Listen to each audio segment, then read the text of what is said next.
بسم الله. حضرات السادة أعضاء الجمعية العامة للأمم المتحدة، أحييكم باسم الاتحاد الأفريقي. In the name of the African Union, I would like to greet the members of the General Assembly of the United Nations, and I hope that this meeting will be among the most historic in the history of the world. In the name of the General Assembly, at its 64th session, presided over by Libya of the African Union, of 1,000 traditional African kingdoms, and in my own name,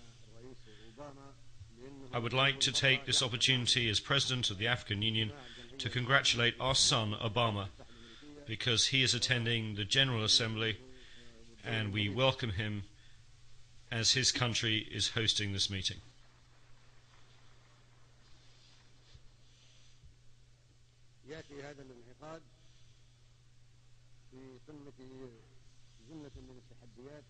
This session is taking place in the midst of so many challenges facing us, and the whole world should come together and unite its efforts to defeat the challenges that are our principal common enemy.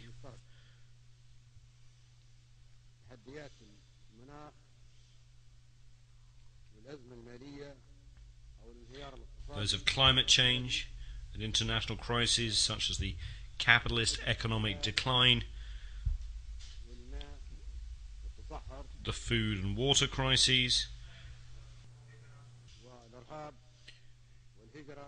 desertification, terrorism, immigration, piracy, man-made and natural epidemics,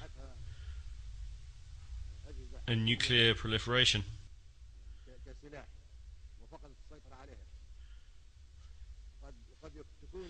Perhaps influenza H1N1 was a virus created in a laboratory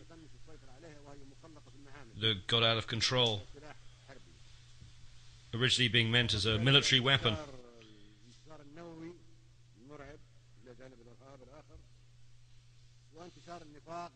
Such challenges also include hypocrisy, poverty, fear, materialism, and immorality.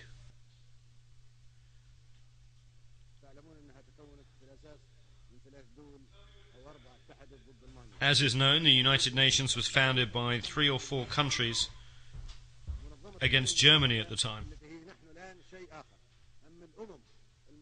The United Nations was formed by the nations that joined together against Germany in the Second World War.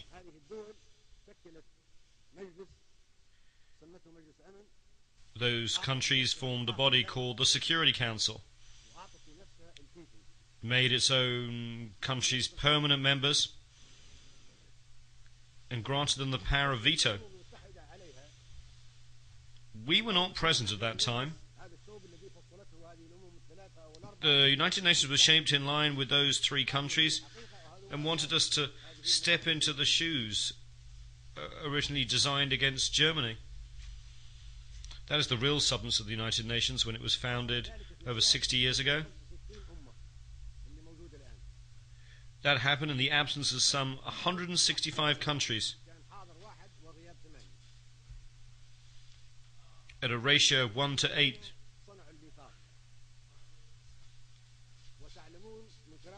That is, 1 was present and 8 were absent. They created the Charter, of which I have a copy. If one reads the Charter of the United Nations, one finds that the preamble of the Charter differs from its articles. How did it come into existence? All those who attended a San Francisco conference in 1945 participated in creating the preamble, but they left the articles and internal rules of the procedures of the so-called Security Council to experts, specialists and interested countries, which were those countries that had established the Security Council and united against Germany. The preamble is very appealing and no one objects to it, but all the provisions that follow it completely contradict the preamble. We reject such provisions and we will never uphold them. They ended with the Second World War.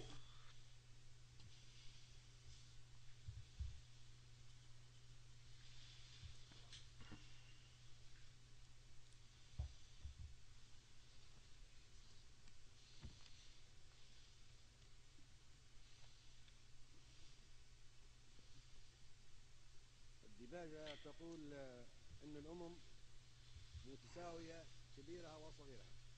The preamble says that all nations, small or large, are equal. Are we equal when it comes to the permanent seats? No, we're not equal. The preamble states in writing that all nations are equal whether they are small or large. Do we have the right to veto? Are we equal? The preamble says that we have equal rights whether we are large or small. That is what is stated and what we agreed in the preamble. So the veto contradicts the Charter. The permanent seats contradict the Charter. We neither accept nor recognize the veto.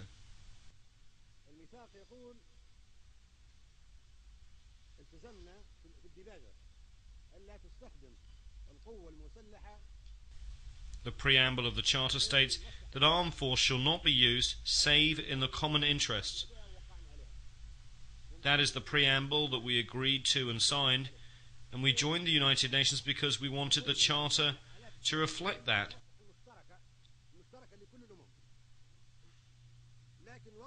It says that armed force shall only be used in the common interest of all nations. But what has happened since then? 65 wars have broken out since the establishment of the United Nations and the Security Council. 65 since their creation, with the millions more victims than the Second World War. Are those wars and the aggression and force that were used in those 65 wars in the common interest of us all? No. They were in the interest of 1 or 3 or 4 countries, but not of all nations.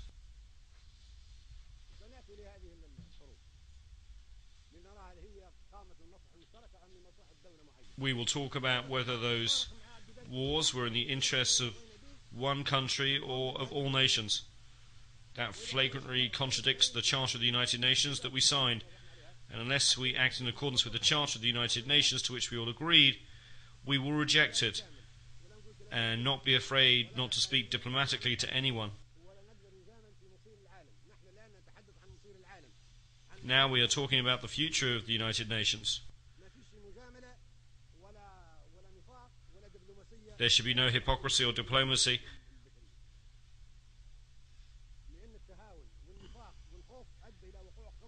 Because it concerns the important and vital issue of the future of the world.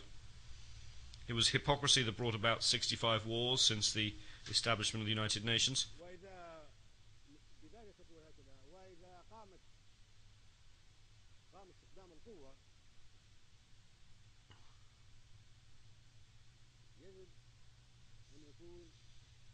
The preamble also states that if armed force is used, it must be a United Nations force.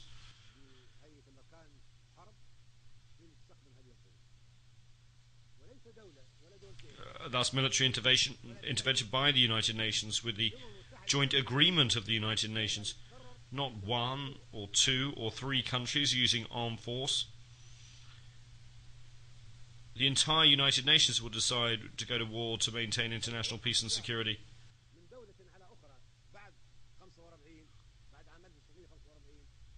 Since the establishment of the United Nations in 1945, if there's an act of aggression by one country against another, the entire United Nations should deter and stop that act.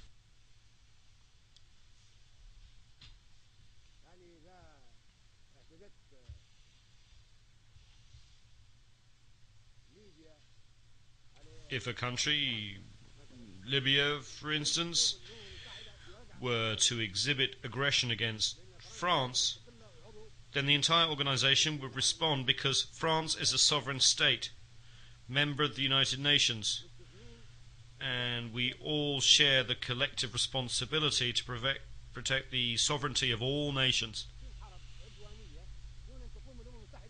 However, 65 aggressive wars have taken place without any United Nations action to prevent them.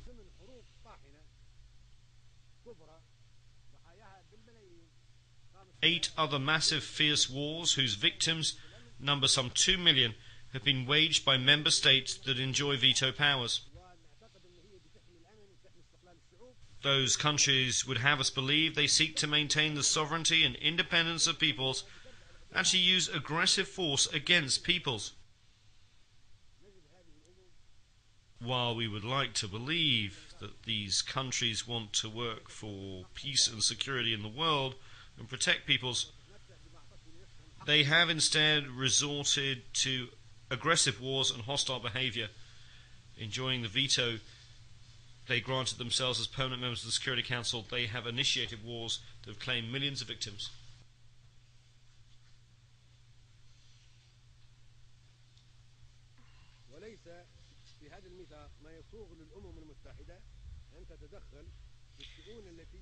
The principle of non-interference in the internal affairs of states is enshrined in the Charter of the United Nations.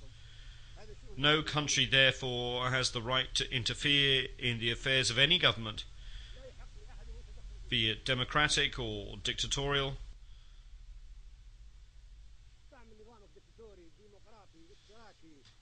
Democratic, dictatorial, socialist or capitalist, reactionary or progressive. This is the responsibility of each society. It is an internal matter for the people of the country concerned.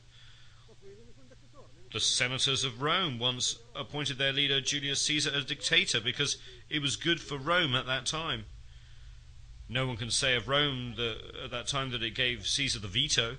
The veto is not mentioned in the Charter.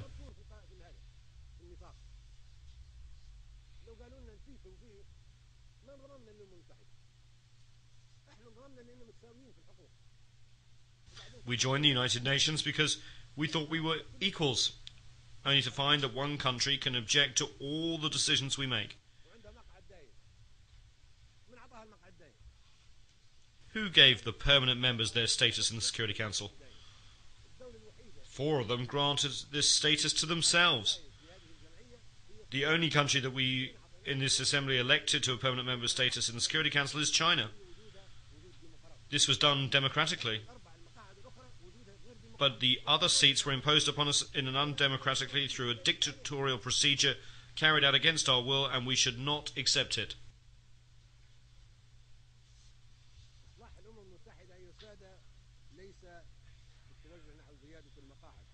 The Security Council reform we need is not an increase in the number of members, which would only make things worse.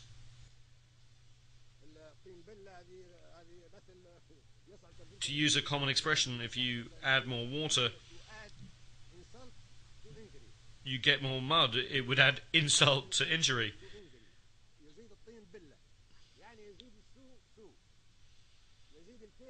It would make things worse simply by adding more large countries to those that already enjoy membership of the Council.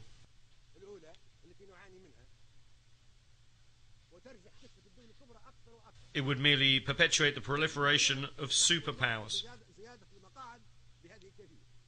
We therefore reject the addition of any more permanent seats. The solution is not to have more permanent seats, which would be very dangerous. Adding more superpowers would crush the peoples of small, vulnerable, and third world countries, which are coming together in what has been called the Group of 100. 100 small countries banding together in a forum that one member has called the Forum of Small States.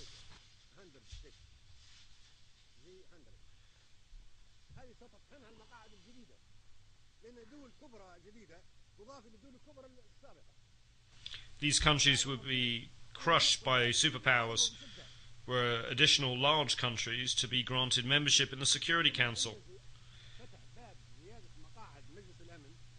This door must be closed. We reject it strongly and categorically.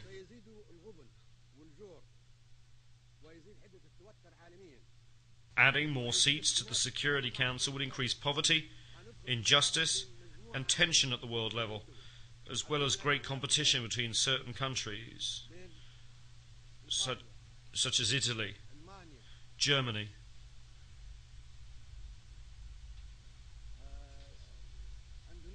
Indonesia, India, Pakistan, the Philippines, Japan,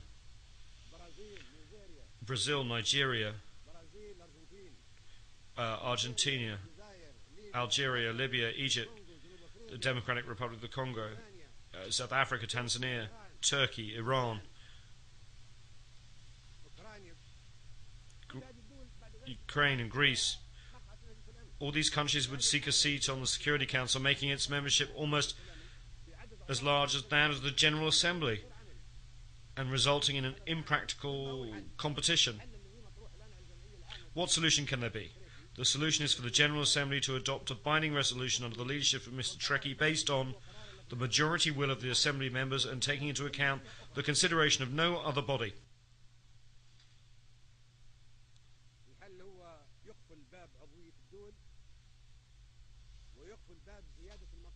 The solution is to close Security Council memberships to the admission of further states.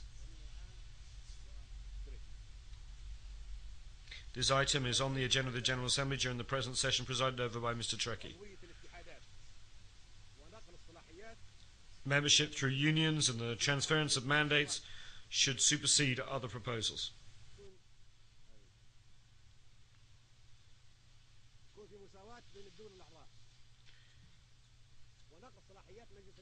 We should focus on the achievement of democracy based on the equality of member states.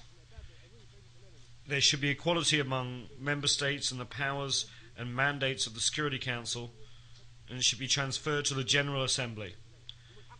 Membership should be for unions, not for states. Increasing the number of member states would give the right to all countries to a seat, in accordance with the spirit of the preamble of the Charter. No country could deny a seat to the Council to Italy, for instance, if a seat was given to Germany. For the sake of argument, Italy might say that Germany was an aggressive country and was defeated in the Second World War.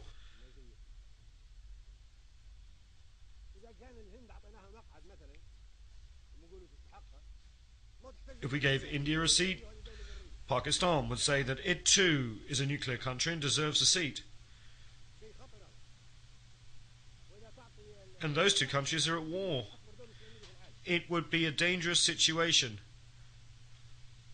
If we gave a seat to Japan, then we should give one to Indonesia, the largest Muslim country, then Turkey, and then Iran and Ukraine would make the same claim. What could we say to Argentina or Brazil? Libya deserves a seat for its efforts in the service of world security by discarding its weapons of mass destruction. Then South Africa, Tanzania, Ukraine would demand the same. All these countries are important. The door to Security Council membership should be closed. This approach is a falsehood, a trick that has been exposed. If we want to reform the United Nations, bringing in more superpowers is not the way. The solution is to foster democracy at the level of the General Congress of the world, the General Assembly, to which the powers of the Security Council should be transferred. The Security Council will become merely an instrument for implementing the decisions taken by the General Assembly, which would be the Parliament, the Legislative Assembly of the world. This assembly is our democratic forum, and the Security Council should be responsible before it. We should not accept the current situation. These are the legislators of the members of the United Nations, and their resolutions should be binding. It is said that the General Assembly should do whatever the Security Council recommends. On the contrary, the Security Council should do whatever the General Assembly decides. This is the United Nations, the assembly that includes 192 countries.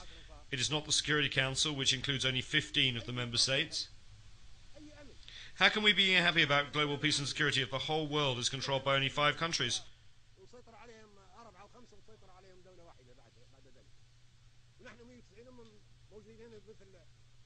We are 192 nations and countries, and we are like Speaker's Corner in London's Hyde Park.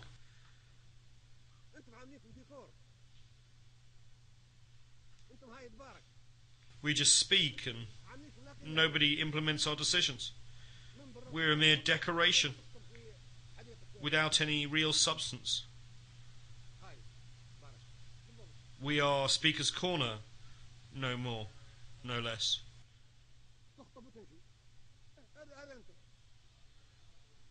We just make speeches and then disappear. This is who you are right now.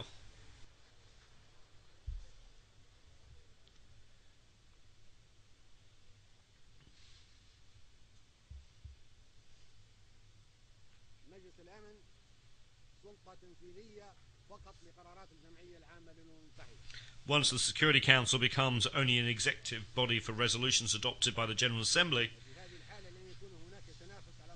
there will be no competition for membership of the Council.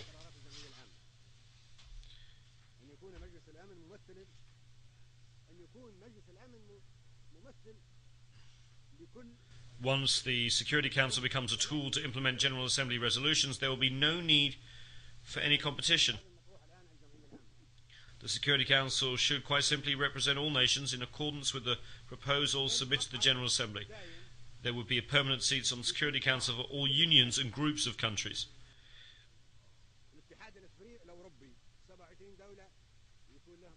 The 27 countries of the European Union should have a permanent seat on the Security Council. The countries of the African Union should have a permanent seat on the Security Council. The Latin American and ASEAN countries should have permanent seats.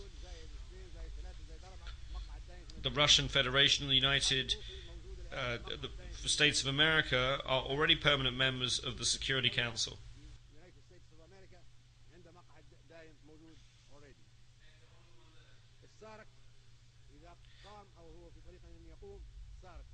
The Southern African Development Community, SADC, once it's fully established, should have a permanent seat. The 22 countries of the Arab League should have a permanent seat. The 57 countries of the Islamic Conference should have a permanent seat. The 118 countries of the non-aligned movement should have a permanent seat.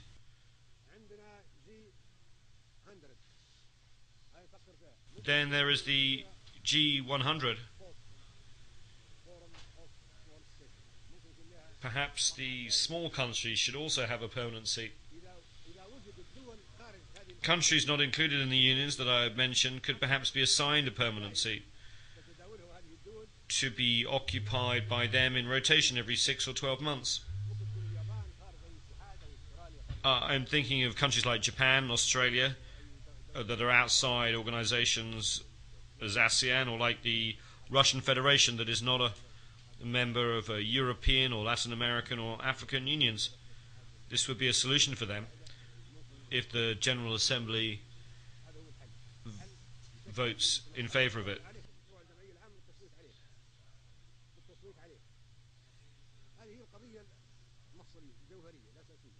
The issue is a vitally important one. As has already been mentioned, the General Assembly is the Congress and Parliament of the world, the leader of the world. We are the nations, and anyone outside this General Assembly will not be recognized. The President of the Assembly, Mr. Ali Abdul Salam Treki, and Secretary General Ban Ki-moon will produce a legal draft and set up the necessary committees to submit this proposal to a vote. That from now on, the Security Council will be made up of unions of nations. In this way we will have justice and democracy, and we will no longer have a Security Council consisting of countries which have been chosen because they have nuclear weapons, large economies, or advanced technology. That is terrorism.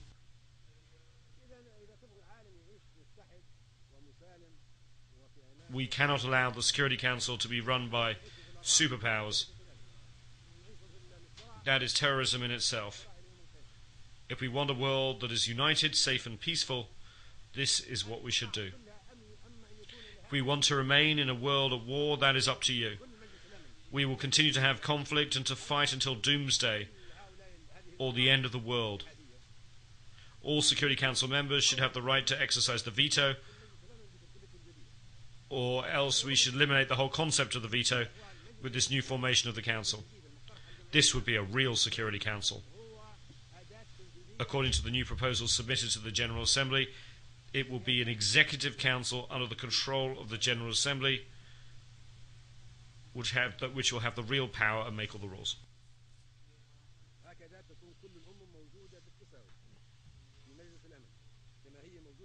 In this way, all countries will be on an equal footing in the Security Council, just as they are in the General Assembly. In the General Assembly, we are all treated equally when it comes to membership and voting. It should be the same in the Security Council.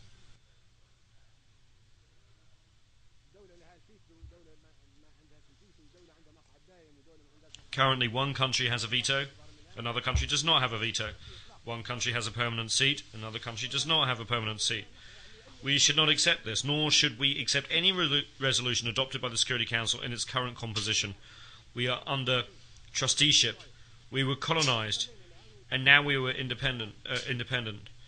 We are here today to decide the future of the world in a democratic way that will maintain the peace and security of all nations, large and small, as equals. Otherwise, it is terrorism. For terrorism is not just al-Qaeda, but can also take other forms. We should be guided by the majority of the votes in the General Assembly alone. If the General Assembly takes the decision by voting, then its wishes should be obeyed and its decision should be enforced. No one is above the General Assembly. Anyone who says he is above the Assembly should leave the United Nations and be on his own.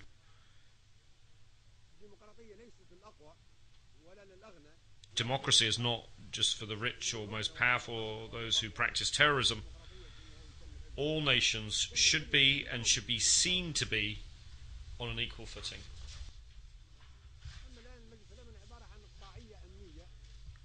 At present, the Security Council is security feudalism, political feudalism, for those with permanent seats, protected by them and used against us. It should be called not the Security Council, but the Terror Council.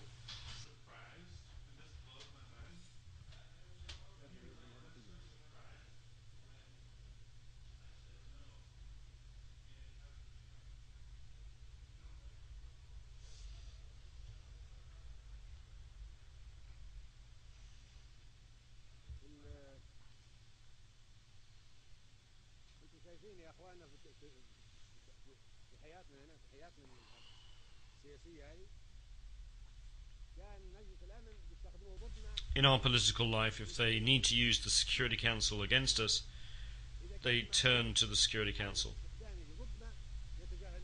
If they have no need to use it against us, they ignore the Security Council. If they have an interest to promote, an axe to grind, they respect and glorify the Charter of the United Nations, they turn to Chapter 7 of the Charter and use it against poor nations. If, however, they wish to violate the Charter, they would ignore it as if it did not exist at all.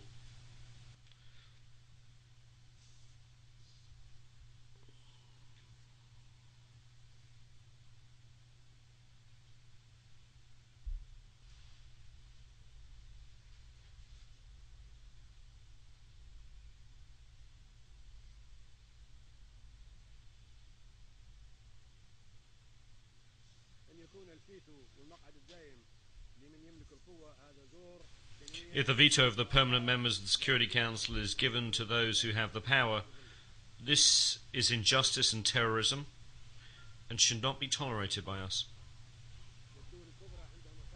We should not live in the shadow of this injustice and terror. Superpowers have complicated global interests. They use the veto to protect those interests. For example, in the Security Council, they use the power of the United Nations to protect their interests and to terrorize and intimidate the third world, causing it to live under the shadow of terror. From the beginning, since it was established in 1945, the Security Council has failed to provide security. On the contrary, it has provided terror and sanctions. It is only used against us. For this reason, we will no longer be committed to implementing Security Council resolutions after this speech, which marks the 40th anniversary.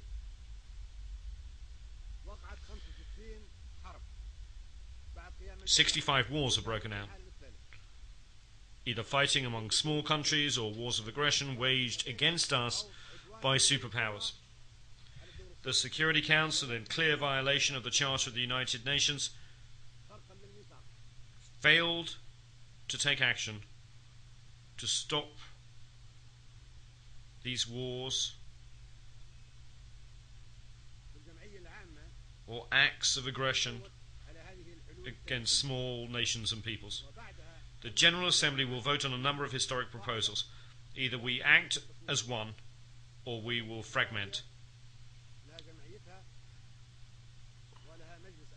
If each nation were to have its own version of the General Assembly, the Security Council and the various instruments and each will have to have an equal footing. The powers that currently fill the permanent seats would be confined to use of their own sovereign bodies, whether they be 3 or 4 of them, and would have to exercise their rights against themselves. This is of no concern to us. If they want to keep their permanent seats, that's fine. Permanent seats will be of no concern to us. We shall never submit to their control or to their exercise of the veto that was given to them. We are not so foolish as to give up the right of veto to the superpowers to use so they can treat us as second-class citizens and outcast nations. It is not we who decided that those countries are the superpowers and respected nations with the power to act on behalf of 192 countries.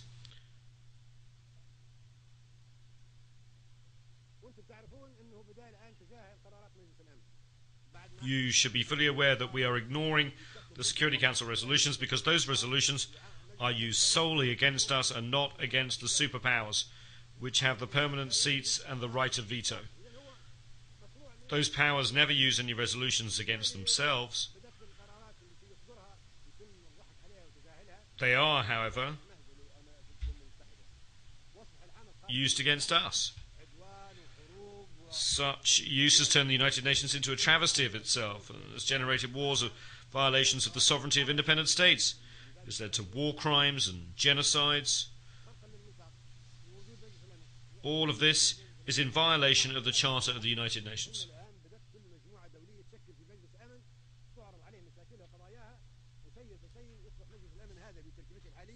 Since no one pays attention to the Security Council of the United Nations, each country and community has established its own Security Council, and the Security Council here has become isolated.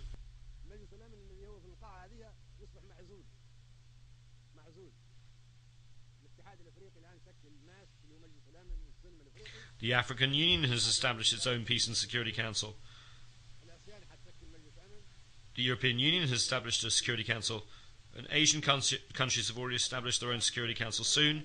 Latin America will have its own Security Council, as will the 120 non-aligned nations. This means that we've already lost the confidence in the United Nations Security Council, which has not provided us with security, and that's why we now are creating the new regional security councils.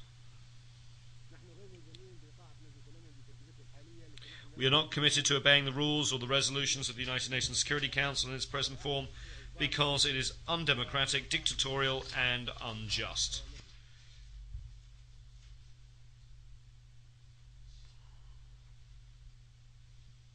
No one can force us to join the Security Council or to obey or comply with the resolutions or orders given by the Security Council in its present composition.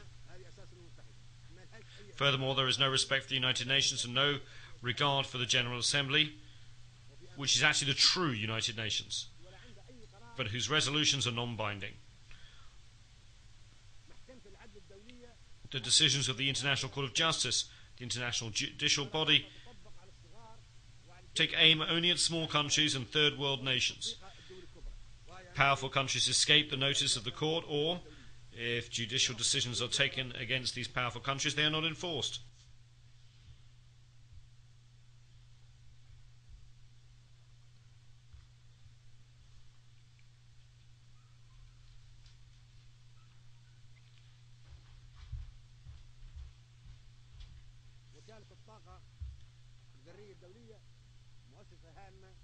The International Atomic Energy Agency, IAEA, is an important agency within the United Nations. Powerful countries, however, are not accountable to it or under its jurisdiction.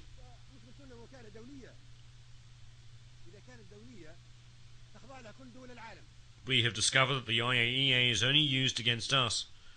We are told that it's an international organization, but if that's the case, then all the countries of the world should be under its jurisdiction. If it's not truly international, then right after this speech, we should no longer accept it and should close it down. Mr. Trekkie, in his capacity as President of the General Assembly, should talk to the Director General of the IAEA, Mr. al-Baradei, and should ask him if he is prepared to verify nuclear energy storage in all countries and inspect all suspected increases. If he says yes, then we accept the agency's jurisdiction. But if he says that he cannot go into certain countries that have nuclear power and he does not have any jurisdiction over them, then we should close the agency down and not submit to its jurisdiction. For your information, I called Mr. al-Baradei when we had the problem of the Libyan nuclear bomb. I called Mr. al-Baradei and asked him if the agreements by the superpowers to reduce nuclear supplies were subject to agency control and under inspection, and whether he was aware of any increases in their activity. He told me that he was not in a position to ask the superpowers to be inspected. So is the agency only inspecting us? If so, it does not qualify as an international organisation since it is selective, just like the Security Council and the International Court of Justice. This is not equitable, nor is the United Nations. We totally reject this situation.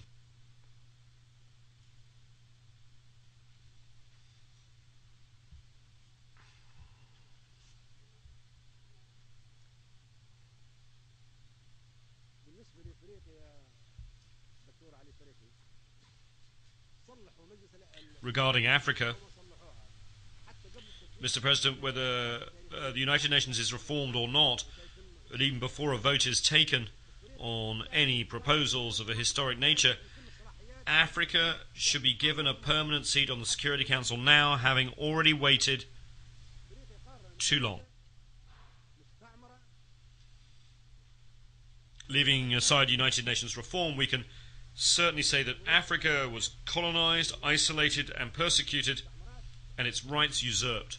Its people were enslaved and treated like animals, and its territory was colonized and placed under trusteeship. The countries of the African Union deserve a permanent seat. This is a debt from the past and has to be paid and has nothing to do with the United Nations reform. It's a priority matter and is high on the agenda of the General Assembly. No one can say that the African Union does not deserve a permanent seat. Who can argue with that proposal? I challenge anyone to make a case against it. Where is the proof that the African Union or the African continent does not deserve a permanent seat? No one can possibly deny this.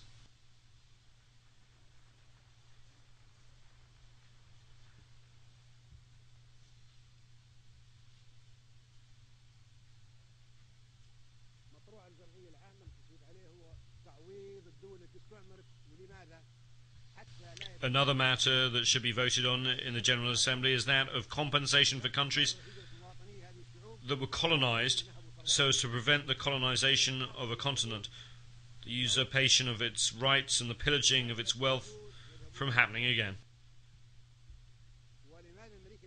Why are Africans going to Europe? Why are the Asians going to Europe? Why are Latin Americans going to Europe? It is because Europe colonized those peoples and stole the material and human resources of Africa, Asia and Latin America, the oil, the minerals, the uranium, the gold, the diamonds, the fruit, the vegetables, the livestock and the people, and use them. Now, new generations of Asians, Latin Americans and Africans are seeking to reclaim that stolen wealth, as they have the right to do so. At the Libyan border, I recently stopped 1,000 African migrants headed for Europe. I asked them why were they going there. They told me it was to take back their stolen wealth, that they would not be leaving otherwise. Who can restore the wealth that was taken from us? If you decide to restore all this wealth, there will be no more immigration from the Philippines, Latin America, Mauritius, and India. Let us have the wealth that was stolen from us. Africa deserves $777 trillion in compensation from countries that colonized it.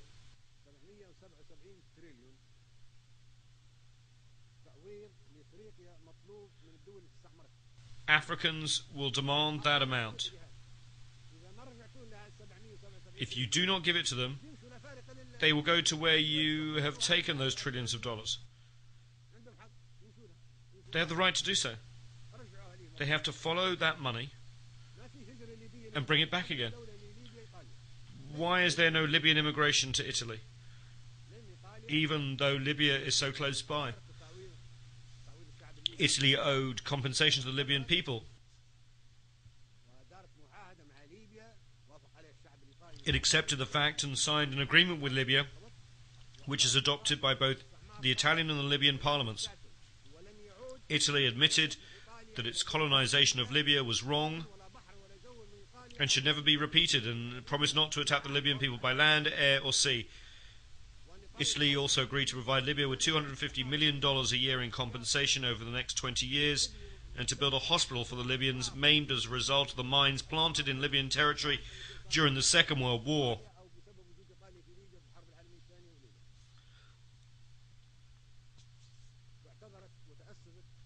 Italy apologized and promised that it would never again occupy the territory of another country.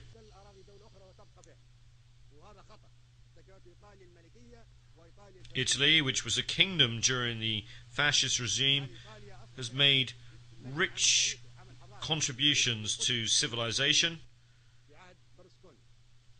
should be commended for this achievement, together with Prime Minister Berlusconi and his predecessor, who made their own contributions in that regard.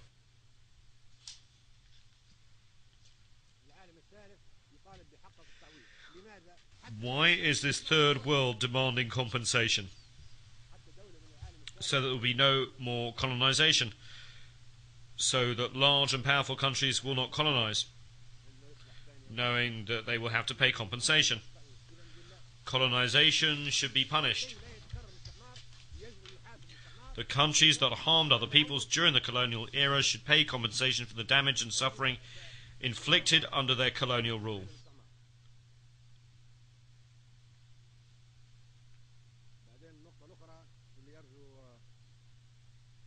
There's another point that I would like to make.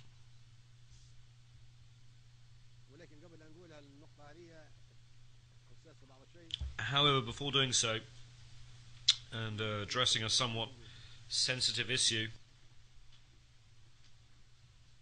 I should like to make an aside.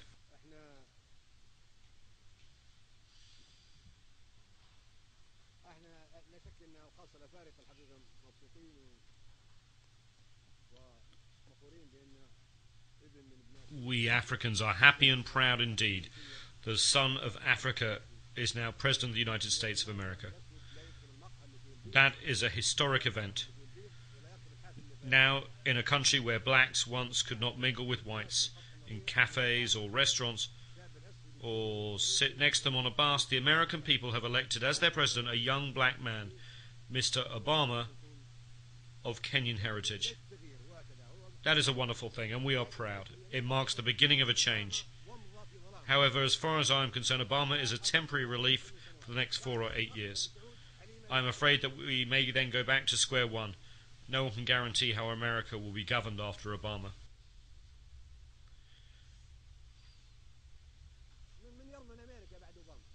We would be content if Obama could remain President of the United States of America forever.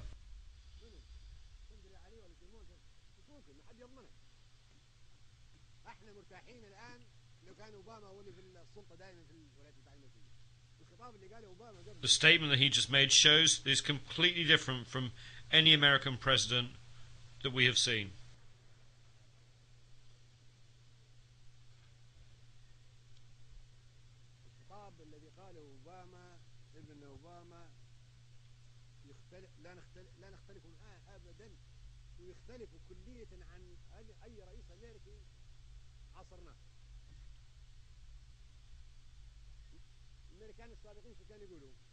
American presidents used to threaten us with all manner of weapons,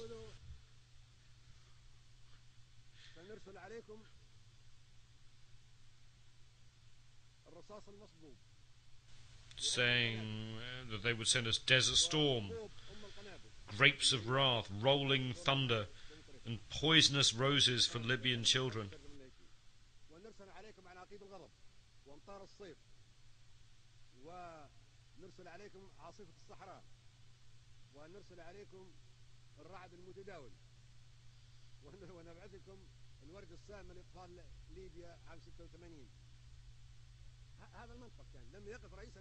That was their approach.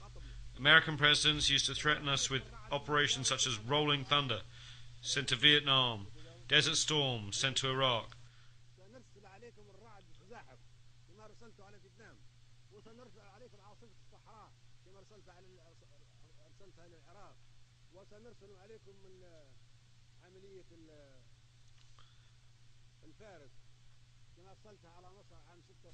Musketeer sent to Egypt in 1956, even though America opposed it.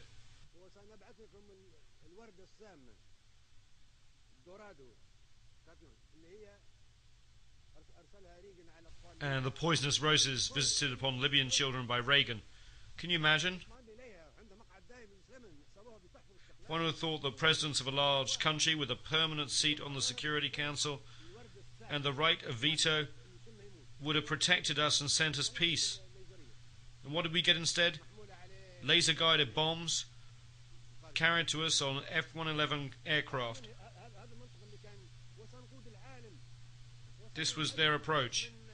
We will lead the world, whether you like it or not, and we will punish anyone who opposes us. What our son Obama said today is completely different. He made a serious appeal for nuclear disarmament, which we applaud.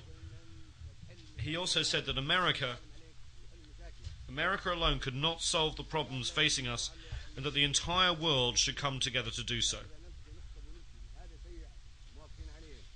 He said that we must do more than we are doing now, which is making speeches.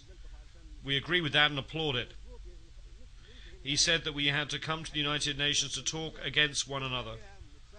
It is true that when we come here, we should communicate with one another on an equal footing. And he said that democracy should not be imposed from outside. Until recently, American presidents have said that democracy should be imposed on Iraq and other countries. But he said that this was an internal affair. He spoke truly when he said that democracy cannot be imposed from outside.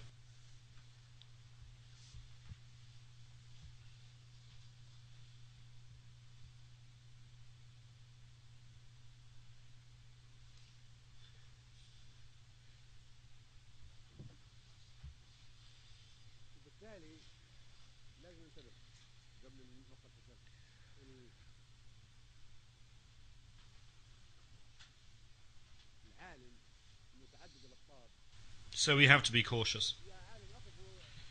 Before I make these sensitive remarks, I note that the whole world has so many polarities. Listen, should we have a world of so many polarities? Can we not have nations on an equal footing? Let's have an answer. Does anyone have an answer as to whether it's better to have a world of so many polarities.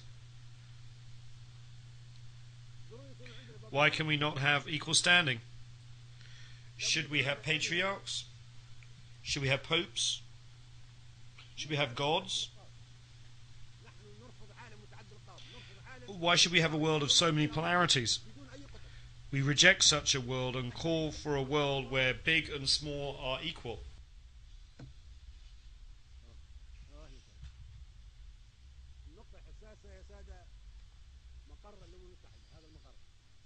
The other sensitive point is the headquarters of the United Nations.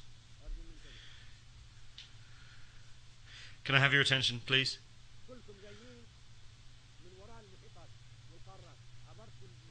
All of you came across the Atlantic Ocean, the Pacific Ocean, crossing the Asian continent or the African continent to reach this place.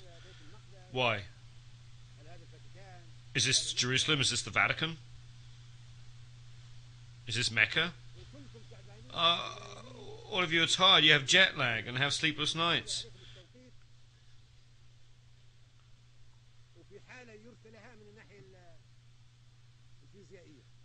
You're very tired, very low physically.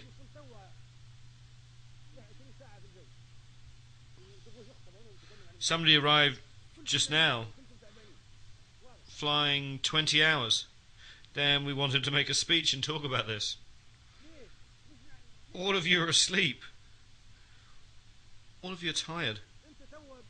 It is clear that all of you are lacking energy because of having to make such a long journey. Why do we do that? Some of our countries are in night time and people are asleep. Now you should be asleep because your biological clock, your biological mind is accustomed to being asleep at this time. I wake up at 4 o'clock New York time before dawn because in Libya it's 11 in the morning. When I wake up at 11 it's supposed to be daytime. At 4 o'clock I am awake. Why? Think about it. If this was decided in 1945, should we still retain it?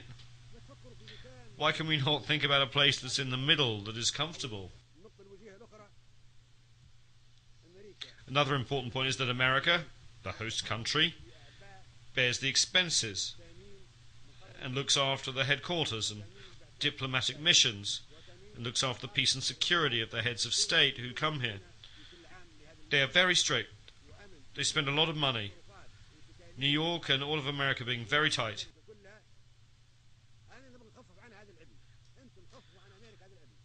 I want to relieve America of this hardship. We should thank America. We should say to America, thank you for all the trouble that you've taken on yourself.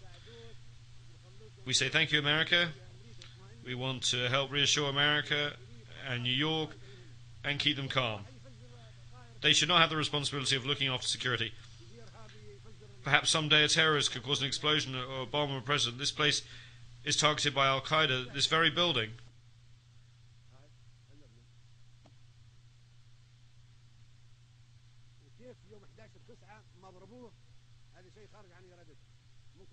Why was it not hit on September 11th? It was beyond their power. The next target would be this place. I'm not saying this in an offhand manner. We have tens of members of al-Qaeda detained in Libyan prisons. Their confessions are very scary. That makes America live under tension. One never knows what will happen. Perhaps America or this place would be targeted again by a rocket. Perhaps tens of heads of state will die. What we want to relieve America from this worry, we should take the place to where it is not targeted. Now, after 50 years, the United Nations headquarters should be taken to another part of the hemisphere. Another 50 years in the Western Hemisphere. For the next 50 years, it should be in the Eastern Hemisphere or in the Middle Hemisphere by rotation. Now, with 64 years, we have an extra 14 years over the 50, so the headquarters should be moved to somewhere else. This is not an insult to America, it's a service to America. We should thank America. This was possible in 1945, and we should not accept it now, of course.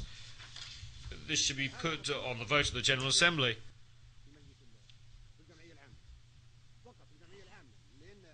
Only in the General Assembly, because in Section 23 of the Headquarters Agreement it says that the United Nations headquarters can be moved to another location only by a resolution of the General Assembly. If 51% of the Assembly approves relocation of headquarters, then it can be moved.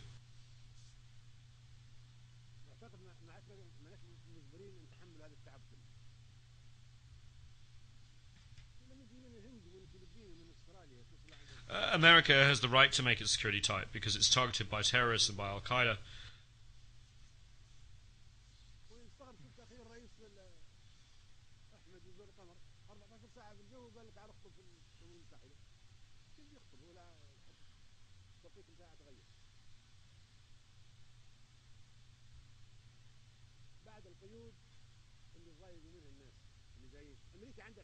America has the right to take all security measures.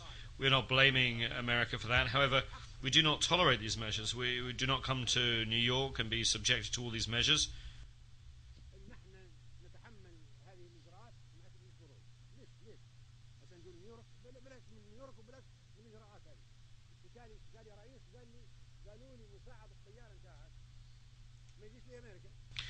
One president told me that he was told that his co-pilot could not come to America because there were restrictions. He asked how could he cross the Atlantic without a co-pilot? Why? He doesn't know how to come here. Another president complained that his honor guard could not come because there was some misunderstanding regarding his name when it came to granting a visa. Another president said his own doctor could not get a visa and could not come to America.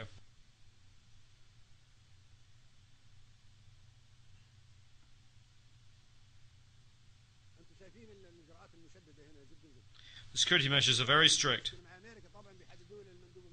If a country has any problems with America, they will set up restrictions on the movement of member delegations, as if one is in Guantanamo.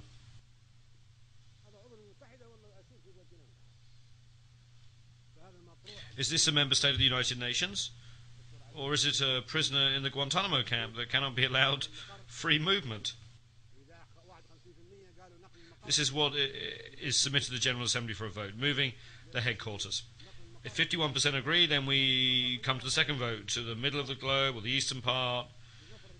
If we say we move the headquarters to the middle of the hemisphere, why don't we move it to Sirte or Vienna? One can come even without a visa. Once you come as president, Libya is a secure country. We are not going to restrict you to 100 or 500 meters. Libya has no hostile actions against anybody, and I think the same holds true of Vienna.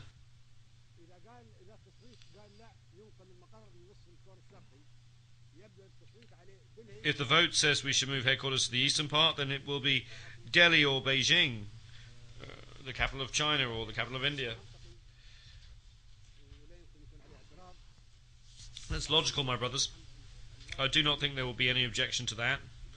Then you will thank me for this proposal, for eliminating the suffering and trouble of flying 14, 15 or 20 hours to come here. No one can blame America or say that America will reduce its contributions to the United Nations. No one should have that bad a thought.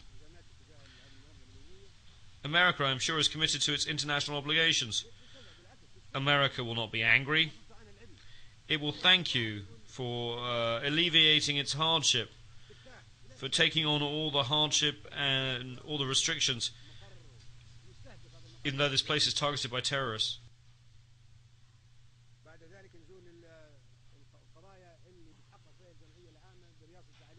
We come now to the issues that will be considered by the General Assembly. We are about to put the United Nations on trial. The old organizations will be finished and a new one will emerge. This is not a normal gathering.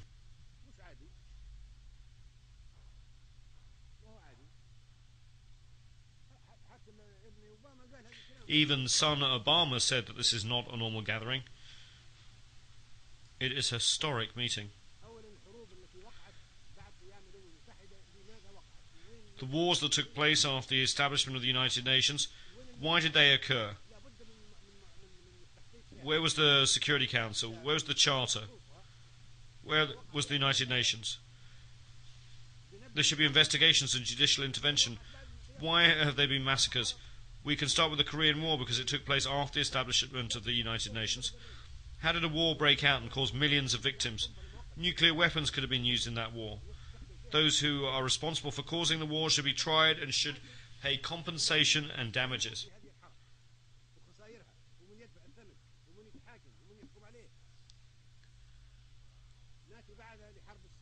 Then we come to the Suez Canal War of 1956. That file should be opened wide. 3 countries with permanent seats on the Security Council and with the right of veto in the Council attacked a member state of this General Assembly. A country that was a sovereign state, Egypt, was attacked. Its army was destroyed. Thousands of Egyptians were killed and many Egyptian towns and entities were destroyed, all because Egypt wanted to nationalise the Suez Canal. How could such a thing have happened during an era of United Nations and the Charter? How is it possible to guarantee that such a thing will not be repeated unless we make amends for past wrongs? Those were dangerous events, and the Suez Canal and Korean War files should be reopened. Next we come to the Vietnam War. There were 3 million victims of that war. During 12 days, more bombs were dropped than during 4 years of the Second World War.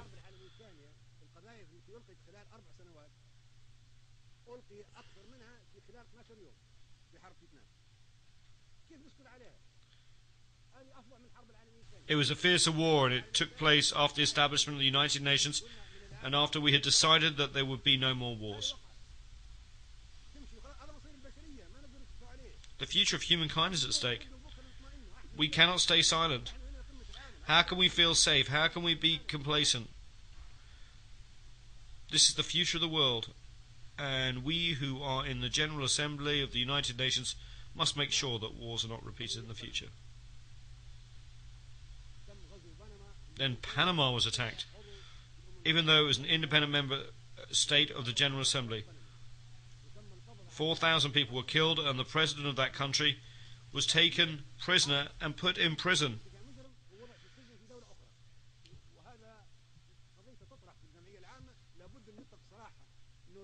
Noriega should be released. We should open that file. How can we entitle a country that is a United Nations member state to wage war against another country, capture its president, treat him as a criminal and put him in prison? Who would accept that?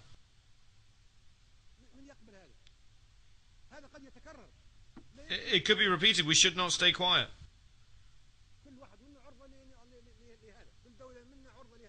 We should have an investigation.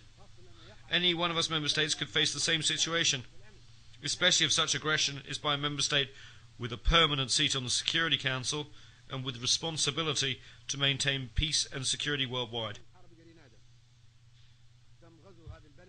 Then there is the war in Grenada. The country was invaded even though it was a member state. It was attacked by 5,000 warships, 7,000 troops and dozens of military aircraft. It is the smallest country in the world. This occurred after the establishment of the United Nations, of the Security Council and its veto, and the president of Grenada, Mr. Maurice Bishop, was assassinated. How could that have happened with impunity?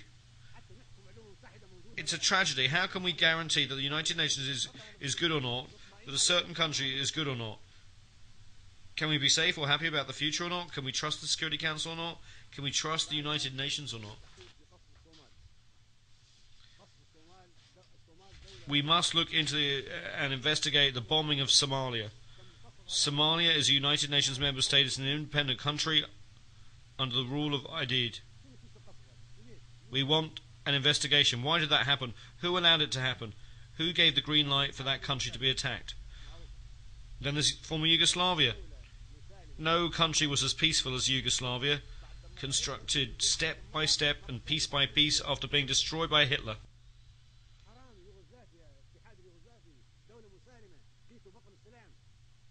We destroyed it, as if we were doing the same job as Hitler.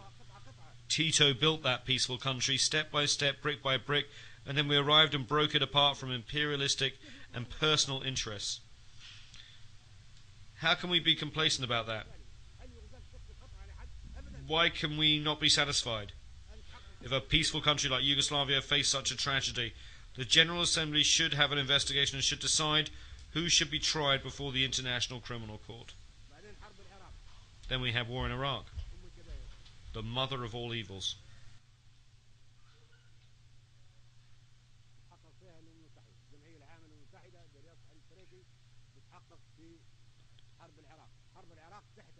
The United Nations should investigate that. The General Assembly, presided over by Mr. Trekkie, should investigate that. The invasion of Iraq was a violation of the United Nations Charter. It was done without any justification by the superpowers with permanent seats on the Security Council. Iraq is an independent country and a member state of the General Assembly. How could those countries attack Iraq? As provided for in the Charter, the United Nations should have intervened and stopped the attack.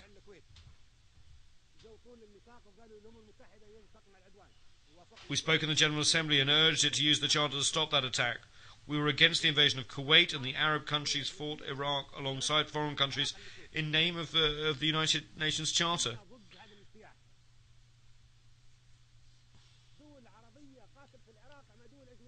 In the first instance, the Charter was respected. The second time, when we wanted to use the Charter to stop the war in Iraq, no one used it, and that document was ignored. Why did that occur? Mr. Trekkie and the General Assembly should investigate to determine whether there was any reason at all to invade Iraq.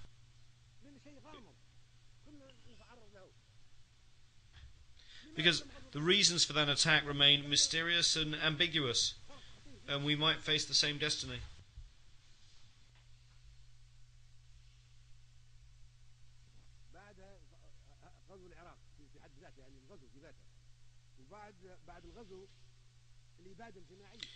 Why was Iraq invaded? The invasion itself was a serious violation of the United Nations Charter, and it was wrong. There was also a total massacre or genocide. More than 1.5 million Iraqis were killed. We want to bring the Iraqi file before the International Criminal Court, and we want those who committed mass murder against the Iraqi people to be tried. It's not easy for Charles Taylor to be tried, or Bashir to be tried, or for Noriega to be tried. It's all easy for them.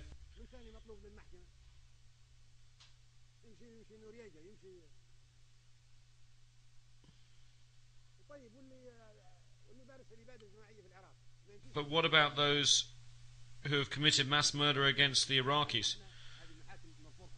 They cannot be tried. They cannot go before the ICC.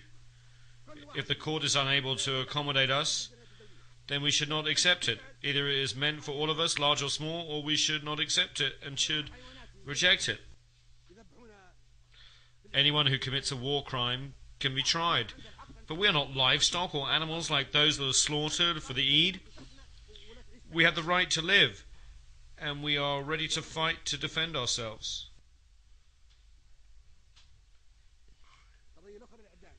We have the right to live in dignity under the sun and on earth. They have already tested us, and we have withstood the test. There are other things as well. What is it that Iraqi prisoners of war can be sentenced to death? When Iraq was invaded and the president of Iraq was taken, he was a prisoner of war. He should not have been tried.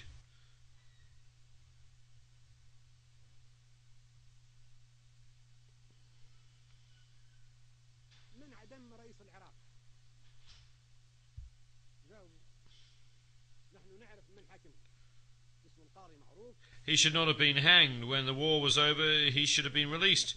We want to know why a prisoner of war should have been tried.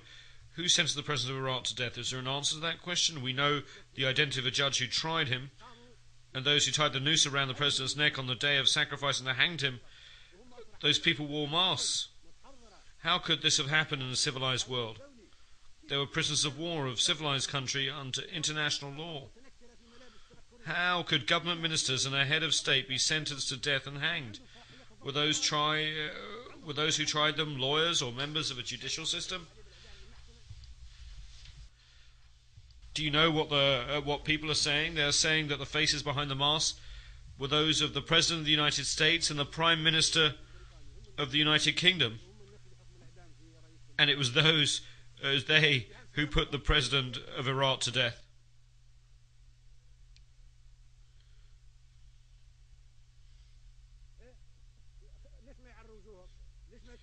Why do the executioners not unmask their faces? Why do we not know their ranks? Why do we not know whether they were officers, judges, soldiers or doctors? How does it come to the President, the state member of the United Nations, was sentenced to death and killed?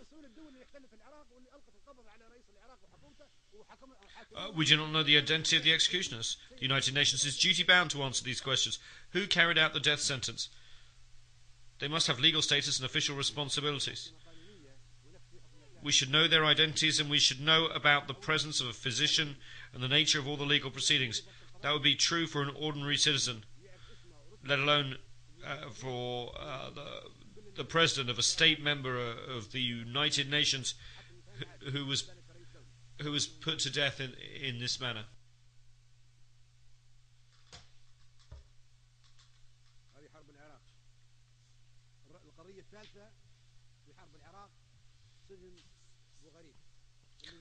My third point on Iraq relates to Abu Ghraib. This was a disgrace to humankind. I know the United States authorities would investigate the scanner, but the United Nations must not ignore it either. The General Assembly should investigate this matter.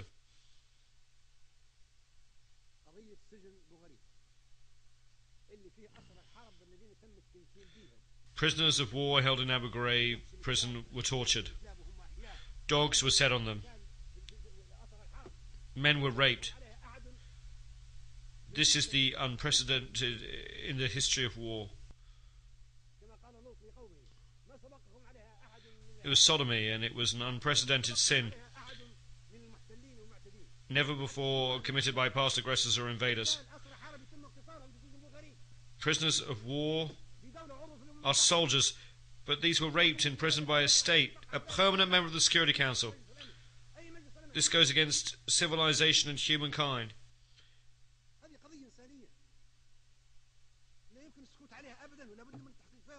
We must not keep silent. We must know the facts. Even today, 250,000 of Iraqi prisoners, men and women alike, remain in Abu Ghraib. They are being maltreated, persecuted and raped. There must be an investigation.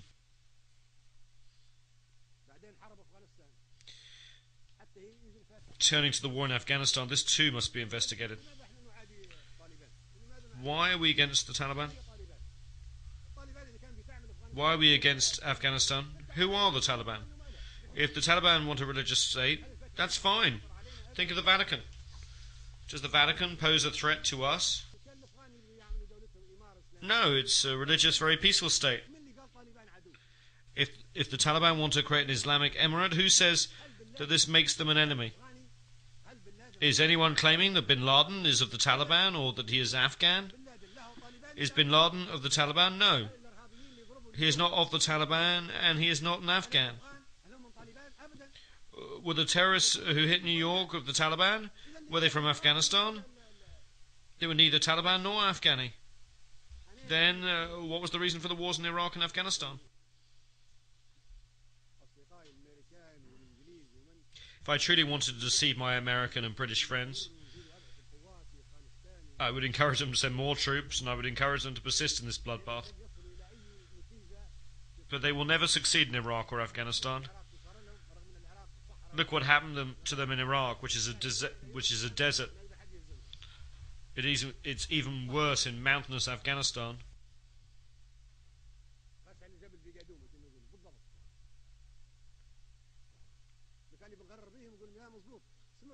If I wanted to deceive them, I would tell them to continue the wars in Iraq and Afghanistan.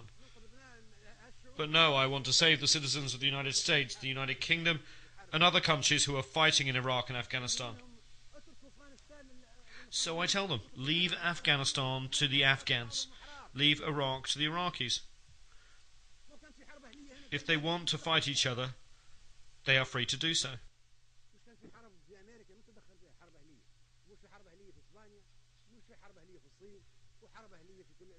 America had its civil war, and no one interfered in it. There were civil wars in Spain, China, and countries all over the world. No place on earth has been free of civil wars. Let there be a civil war in Iraq. If the Iraqis want to have a civil war and fight each other, that's fine. Who says that if the Taliban form a government, they would possess intercontinental missiles of the kind of airplanes that hit New York?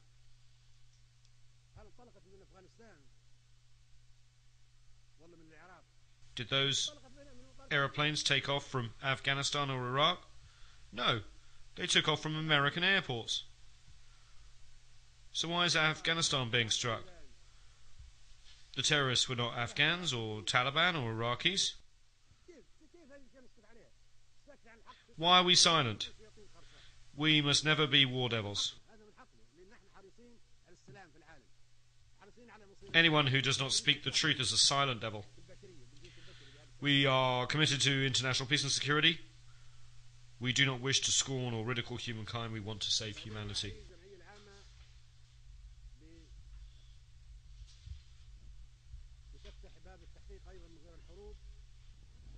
As President of the General Assembly, Mr. Ali Trekkie should open an investigation of the assassinations file, in addition to the war files. Who killed Patrice Lumumba and why?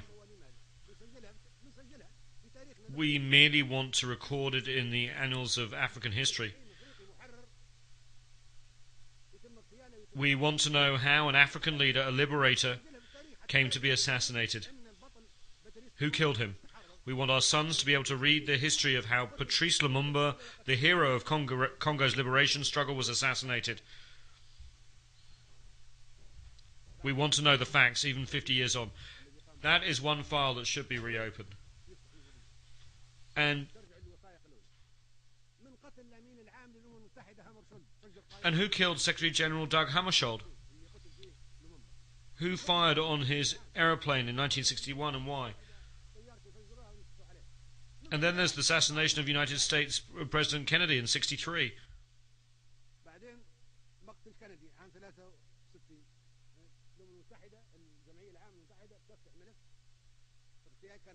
We want to know who killed him and why. There was someone called Lee Harvey Oswald, who was then killed by one Jack Ruby.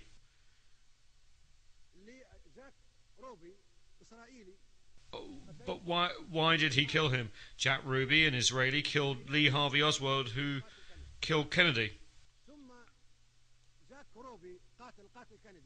Why did this Israeli kill Kennedy's killer? Then Jack Ruby, the killer of Kennedy, died in mysterious circumstances before he could be tried. We must open the files. The whole world knows that Kennedy wanted to investigate the Israeli Dimona nuclear reactor. This involves international peace and security and weapons of mass destruction. That is why we should open this file.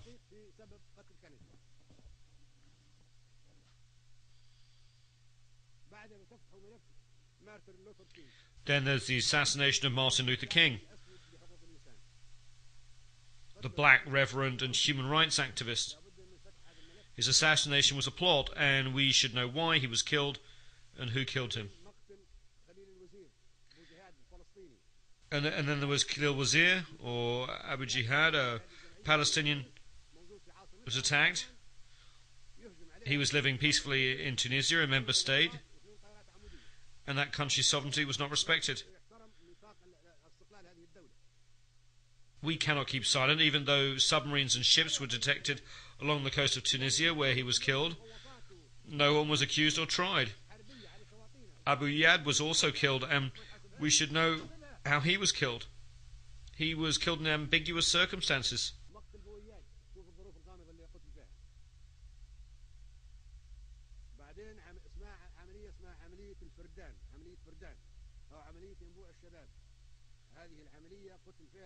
In Operation Spring of Youth, Kamal Nasser, a poet, Kamal Adwan and Abu Yusuf al-Najjar, 3 Palestinians, were killed in Lebanon, a country that is free, a sovereign state, member of the General Assembly.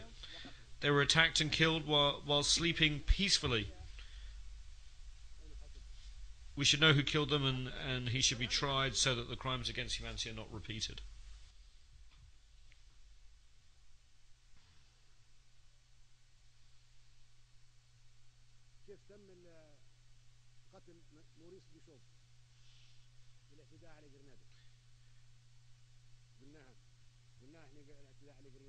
We've already talked about the size of the force used in the invasion of Grenada. 7,000 troops, 15 battleships, dozens of bombers.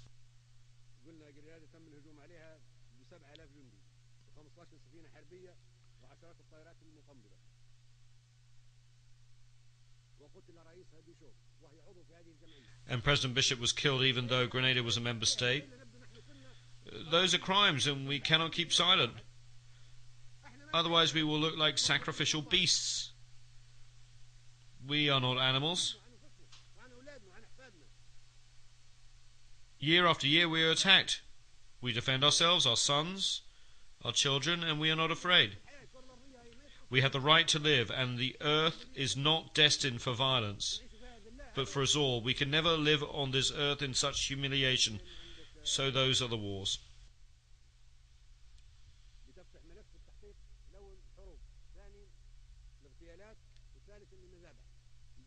The last files is that of the massacres. In the Sabra and Shatila massacre, 3,000 people were killed. That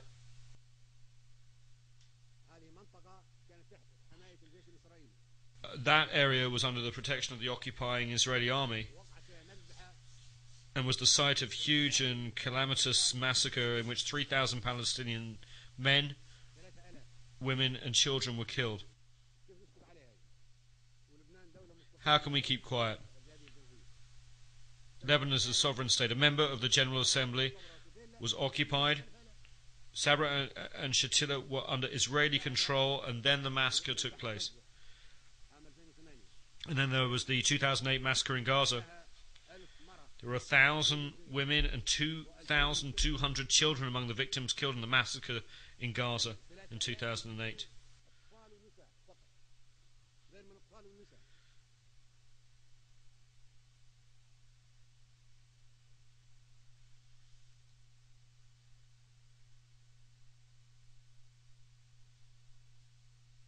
تم تدمير 50 مؤسسة تبع الأمم المتحدة تبع هذه الجمعية.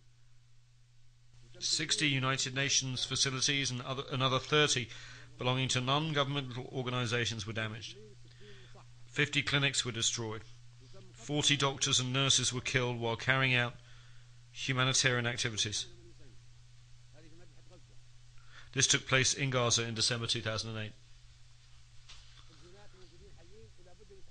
The perpetrators are still alive, and they should be tried by the International Criminal Court.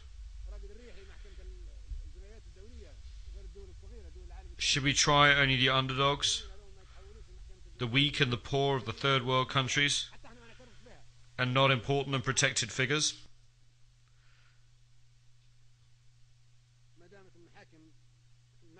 Under international law, they should all face trial for the consequences of the crimes that they have committed. Otherwise, the role of the ICC would never be recognized. If the decisions of the ICC are not respected or implemented, if the General Assembly and the Security Council mean nothing, and if the International Atomic Energy Agency serves only certain countries and organizations, then what is the United Nations? It would mean that the United Nations is nothing, and this is insignificant. Where is it? There is no United Nations. Then, while piracy may be a phenomenon of the high seas, a form of terrorism, we may talk about the piracy in Somalia. Somalis are not pirates. We are the pirates. We went there and usurped their economic zones, their fishing, their wealth. Libya, India, Japan, America, any country in the world.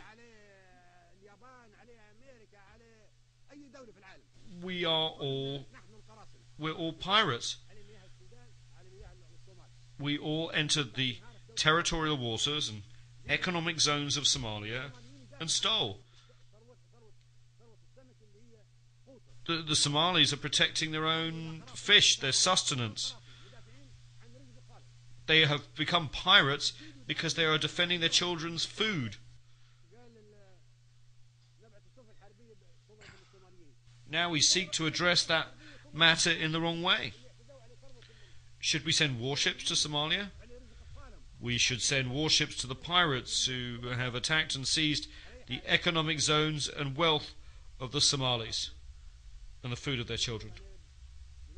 I met the pirates, and I told them that I would negotiate an agreement between them and the international community that respects the 200-mile exclusive economic zone under the law of the sea, that protects all marine resources belonging to the Somali people.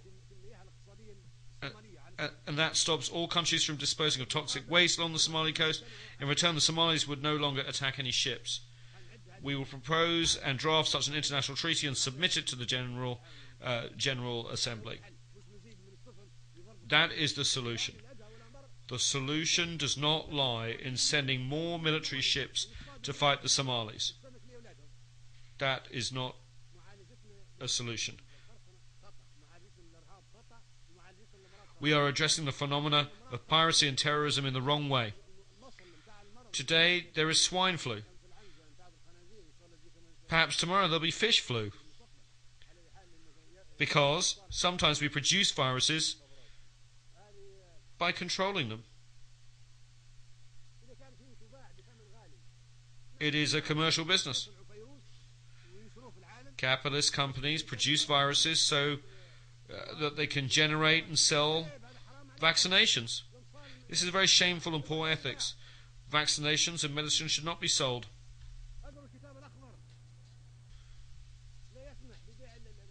In the Green Book, I maintain that medicines should not be sold or subject to commercialization. Medicines should be free of charge and vaccinations given free to children. But capitalist companies produce the viruses and vaccinations and want to make a profit. Why are they not free of charge? We should give them free of charge, not sell them.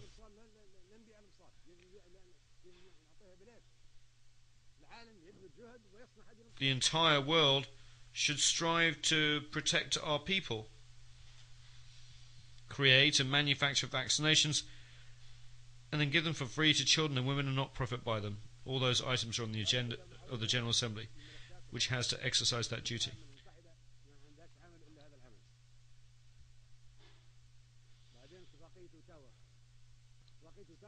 The Ottawa Convention on Landmines forbids the production of landmines. That is wrong. Landmines are defensive weapons. If I place them along the border of my country and someone wants to invade me, they may be killed. That's all right, because they're invading me. The convention should be reconsidered. I'm not taking that defensive weapon to another country.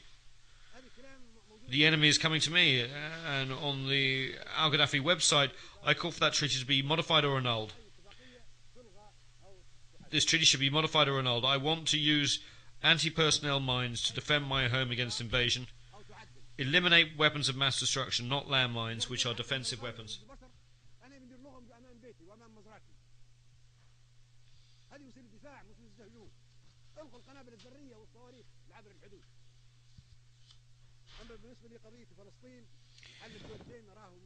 With regard to the Palestinian situation, the two-state solution is impossible. It is not practical.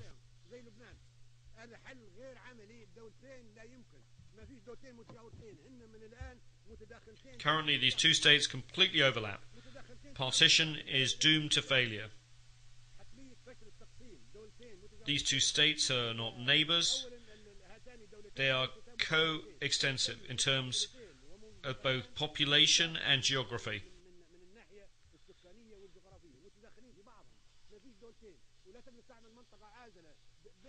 A buffer zone cannot be created between the two states because there are 500,000 Israeli settlers in the West Bank and 1 million Arab Palestinians in the territory known as Israel.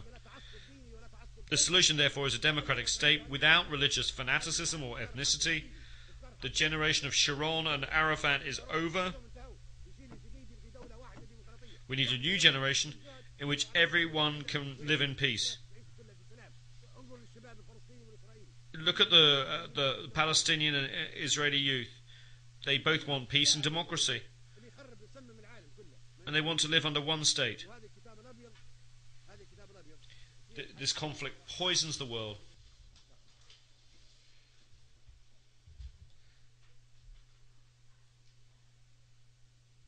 The White Book actually has the solution. I hold it here. The solution is retained. Arabs should have no hostility or animosity towards Israel. We are cousins of the same race. We want to live in peace. The refugees should go back. You are the ones who brought the Holocaust upon the Jews. You, not we, are the ones who burned them. We gave them refuge. We gave them safe haven during the Roman era and the Arab reign in Andalusia and during the rule of Hitler. You are the ones who poisoned them. You are the ones who annihilated them. We provided them with protection. You expelled them. Let us see the truth. We are not hostile. We are not enemies of the Jews. And one day the Jews will need the Arabs. At that point, Arabs will be the ones to give them protection, to save them. And we hope, as we have done in the past. Look at what everybody else did to the Jews. Hitler is an example. You are the ones who hate the Jews, not us. In brief, Kashmir should be an independent state, neither Indian nor Pakistani. We must end that conflict. Kashmir should be a buffer state between India and Pakistan. With regard to Darfur, I truly hope that the assistance provided by the international organisations can be used for development projects, for agriculture, for industry and for irrigation. You are the ones who made it a crisis. You put it on the altar. You wanted to sacrifice Darfur so you could interfere in its eternal affairs.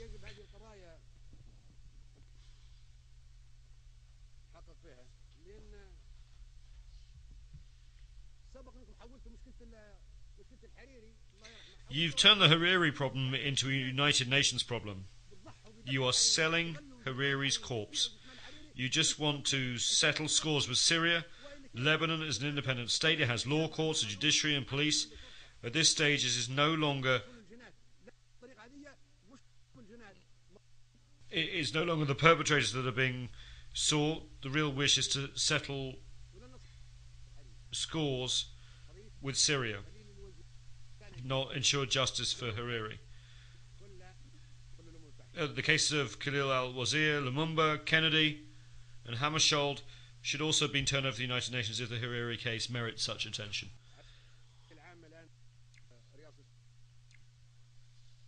The General Assembly is now under the presidency of Libya. This is our right.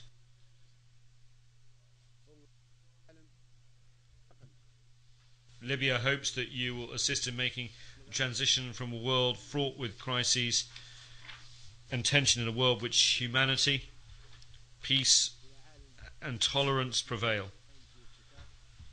I will personally follow up on this issue with the General Assembly.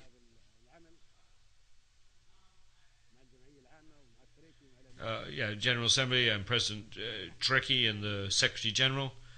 It is not our habit to compromise when it comes to the destiny of humanity and the struggles of the Third World and the 100 small nations, which should live in peace always.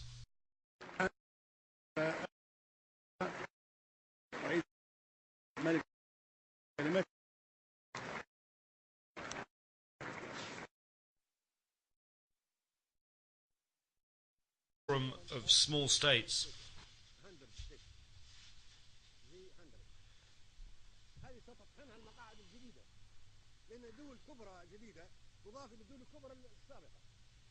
These countries would be crushed by superpowers, were additional large countries to be granted membership in the Security Council. This door must be closed. we reject it strongly and categorically.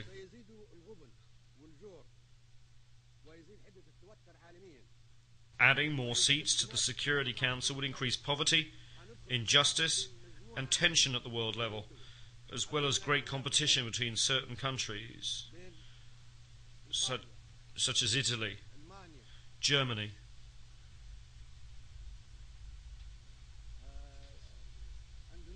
Indonesia, India, Pakistan, the Philippines, Japan, Brazil, Nigeria, Argentina, Algeria, Libya, Egypt, the Democratic Republic of the Congo, South Africa, Tanzania, Turkey, Iran, Ukraine and Greece. All these countries would seek a seat on the Security Council, making its membership almost as large as that of the General Assembly, and resulting in an impractical competition. What solution can there be? The solution is for the General Assembly to adopt a binding resolution under the leadership of Mr. Trekkie based on the majority will of the Assembly members and taking into account the consideration of no other body.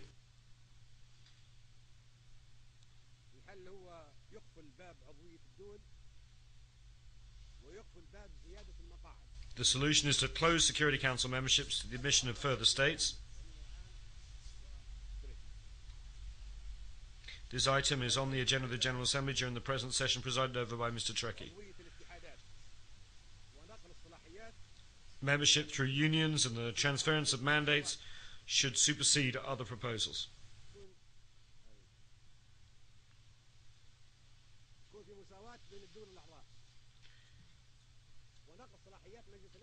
We should focus on the achievement of democracy based on the equality of member states. There should be equality among member states and the powers and mandates of the Security Council, and it should be transferred to the General Assembly. Membership should be for unions, not for states. Increasing the number of member states would give the right to all countries to a seat, in accordance with the spirit of the preamble of the Charter. No country could deny a seat to the Council to Italy, for instance, if a seat was given to Germany. For the sake of argument, Italy might say that Germany was an aggressive country and was defeated in the Second World War.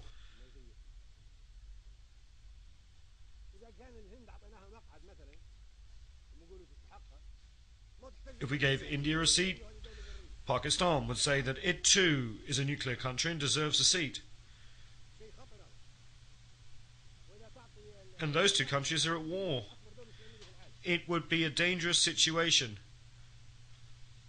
If we gave a seat to Japan, then we should give one to Indonesia, the largest Muslim country, then Turkey, and then Iran and Ukraine would make the same claim. What could we say to Argentina or Brazil?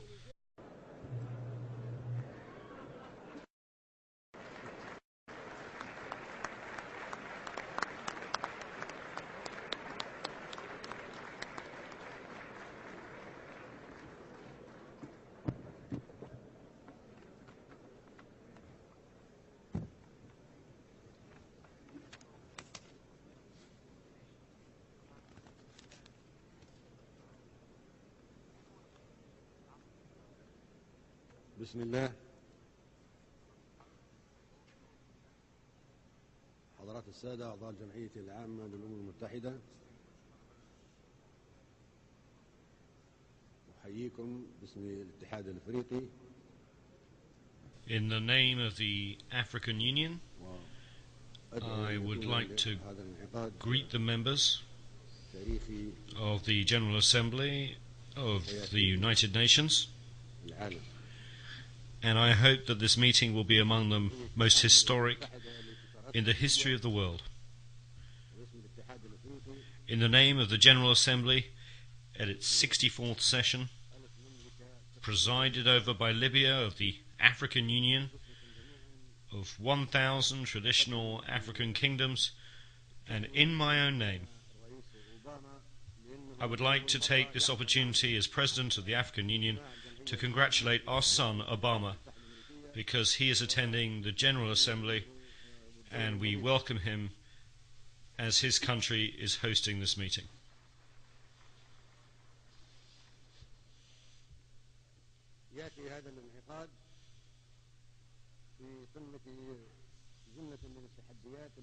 This session is taking place in the midst of so many challenges facing us, and the whole world should come together and unite its efforts to defeat the challenges that are principal common enemy.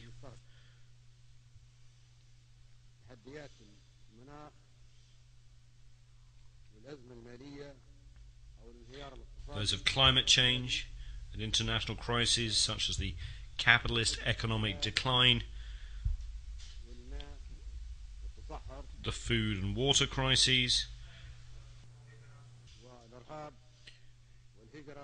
desertification, terrorism, immigration, piracy, man-made and natural epidemics, and nuclear proliferation.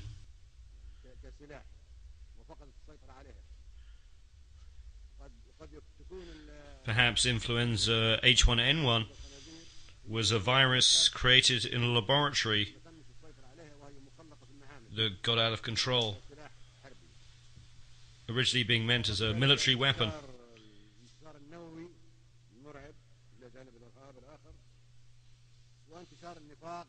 Such challenges also include hypocrisy, poverty, fear, materialism, and immorality.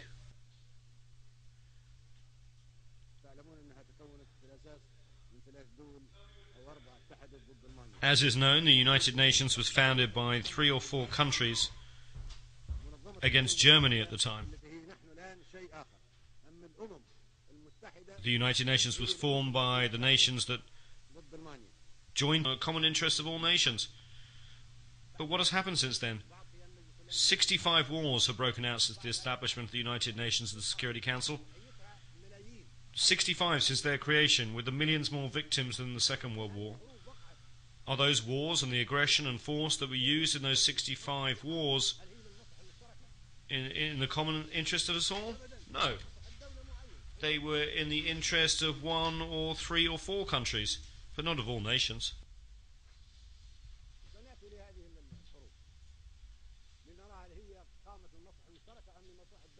We will talk about whether those wars were in the interests of one country or of all nations.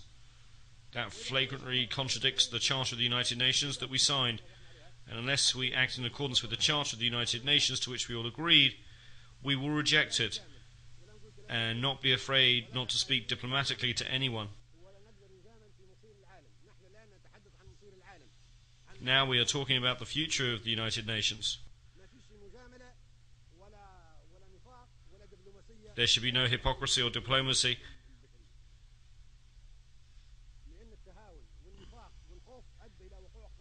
because it concerns the important and vital issue of the future of the world. It was hypocrisy that brought about 65 wars since the establishment of the United Nations.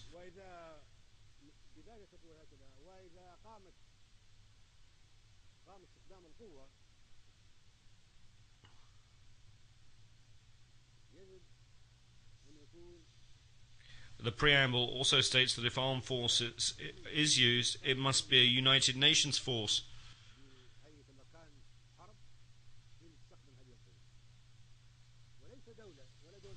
Thus military intervention by the United Nations with the joint agreement of the United Nations, not 1 or 2 or 3 countries using armed force.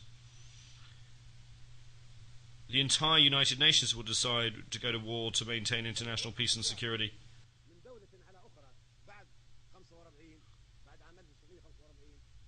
Since the establishment of the United Nations in 1945, if there's an act of aggression by one country against another, the entire United Nations should deter and stop that act.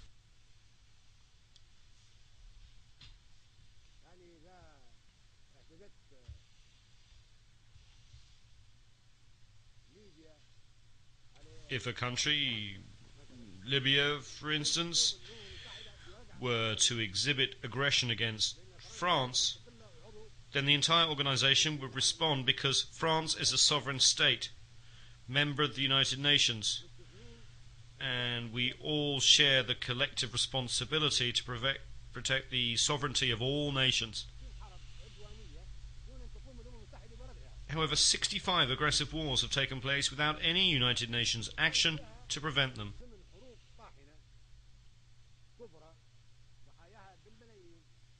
8 other massive, fierce wars, whose victims number some 2 million, have been waged by member states that enjoy veto powers. Those countries would have us believe they seek to maintain the sovereignty and independence of peoples and to use aggressive force against peoples. While we would like to believe that these countries want to work for peace and security in the world and protect peoples, they have instead resorted to aggressive wars and hostile behavior, enjoying the veto they granted themselves as permanent members of the Security Council. They have initiated wars that have claimed millions of victims.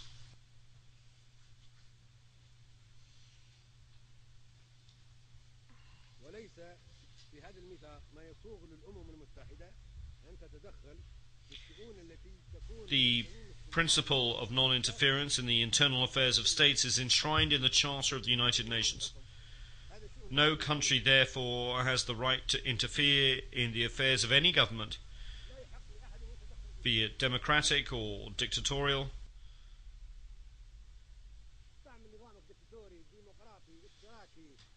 Democratic, dictatorial, socialist or capitalist, reactionary or progressive.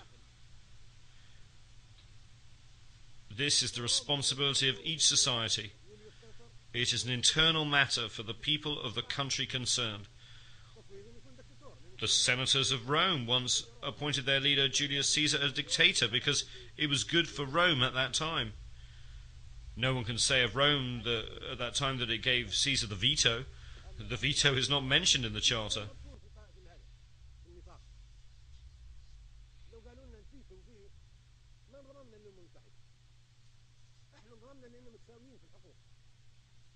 We joined the United Nations because we thought we were equals, only to find that one country can object to all the decisions we make.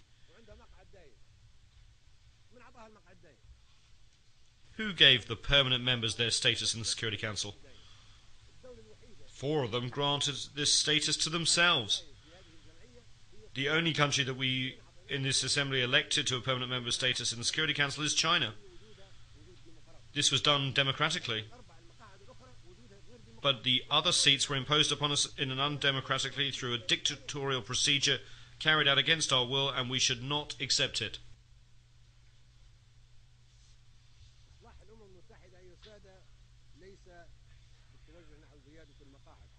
The Security Council reform we need is not an increase in the number of members, which would only make things worse.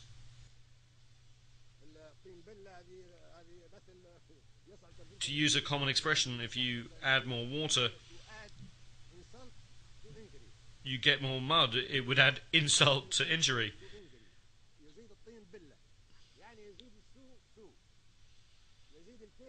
It would make things worse simply by adding more large countries to those that already enjoy membership of the Council.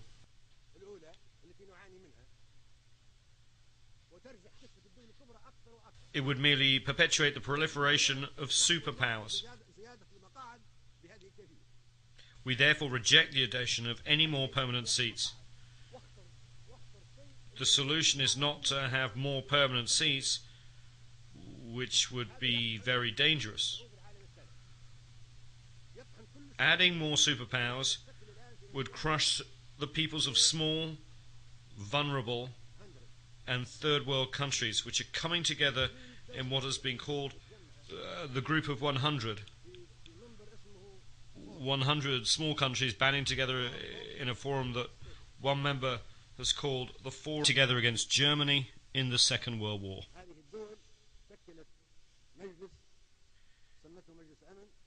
Those countries formed a body called the Security Council. made its own countries permanent members, and granted them the power of veto. We were not present at that time. The United Nations was shaped in line with those three countries and wanted us to step into the shoes originally designed against Germany. That is the real substance of the United Nations when it was founded over 60 years ago. That happened in the absence of some 165 countries, at a ratio of 1 to 8.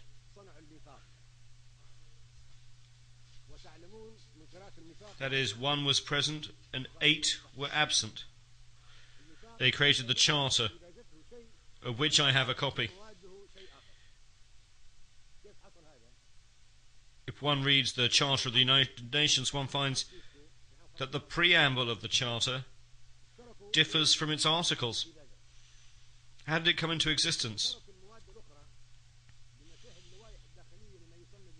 All those who attended a San Francisco conference in 1945 participated in creating the preamble, but they left the articles and internal rules of the procedures of the so-called Security Council to experts, specialists and interested countries, which were those countries that had established the Security Council and united against Germany. The preamble is very appealing and no one objects to it, but all the provisions that follow it completely contradict the preamble. We reject such provisions and we will never uphold them. They ended with the Second World War.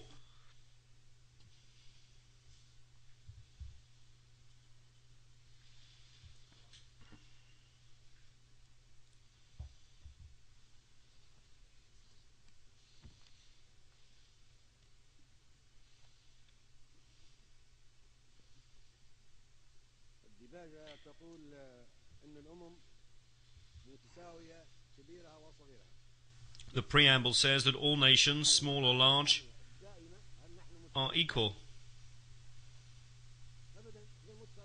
Are we equal when it comes to the permanent seats? No, we're not equal. The preamble states in writing that all nations are equal whether they are small or large. Do we have the right to veto? Are we equal? The preamble says that we have equal rights whether we are large or small. That is what is stated and what we agreed in the preamble. So the veto contradicts the Charter. The permanent seats contradict the Charter. We neither accept nor recognize the veto.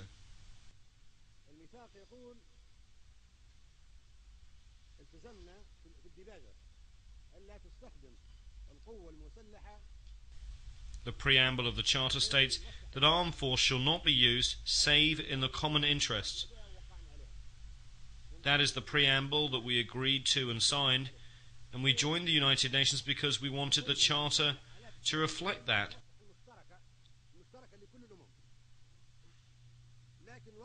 It says that armed force shall only be used in the